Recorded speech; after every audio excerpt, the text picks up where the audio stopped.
ঢাকা ১২ আসনে নির্বাচনী প্রচারণায় ব্যস্ত জামায়াত আমির ডক্টর শফিকুর রহমান। সেখানে রয়েছেন সহকর্মী তারেক রহমান। আমরা চলে যাচ্ছি সেখানে। তারেক, কেমন চলছে নির্বাচনী প্রচার জানাবেন? নির্বাচনী প্রচারণার আজ অষ্টম দিন। গতকালের মতো আজও ঢাকার কয়েকটি আসনে নির্বাচনী জনসভায় অংশ নেবেন জামায়াত ইসলামীর আমির ডাক্তার শফিকুর রহমান। পেট্রো বাংলার যে সেটিতে কিছুক্ষণ পরে জামাতের আমির ডাক্তার শফিকুর রহমান এই জায়গাটিতে আসবেন এবং জনসভায় প্রধান অতিথির বক্তব্য দেবেন। এবং ঢাকা ১২ আসনের জামাত মনোনীত এবং ১১ দলীয় যে জোট সমর্থিত যে প্রার্থী রয়েছেন সাইফুল আলম খান মিলনের সমর্থনে তিনি নির্বাচনী জনসভায় কথা বলবেন।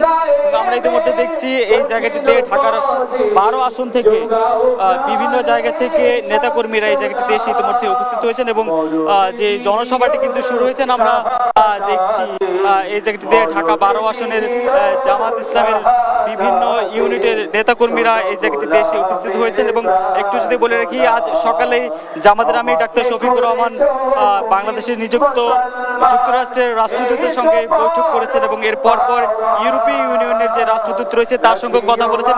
এই দুইটি বৈঠকে বাংলাদেশের যে আর্থ রাজনৈতিক পরিস্থিতি, সামনে নির্বাচন এবং যে সংস্কার প্রসঙ্গে কিন্তু আলোচনা হয়েছে। একটু যদি বলে রাখি, কিছুক্ষণ পরে জামাত ইসলামের আমির ডাক্তার শফিকুর রহমান এই ঢাকা ১২ আসনের যে জামাত মনোনীত প্রার্থী সাইফুল আলম খান মিলনের সমর্থনে নির্বাচনী জনসভায় উপস্থিত হবেন।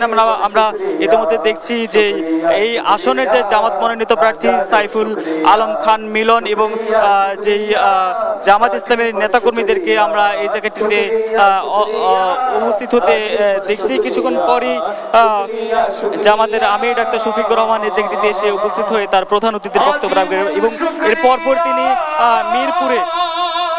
মিরপুরে আরেকটি জনসভায়, নির্বাচনী জনসভায় তিনি অংশ নেবেন। মিরপুরের পর বনানীর বিকেলে বনানীর অর্থাৎ ঢাকা ১৭ আসনের আরেকটি নির্বাচনী জনসভায় যোগ দিবেন।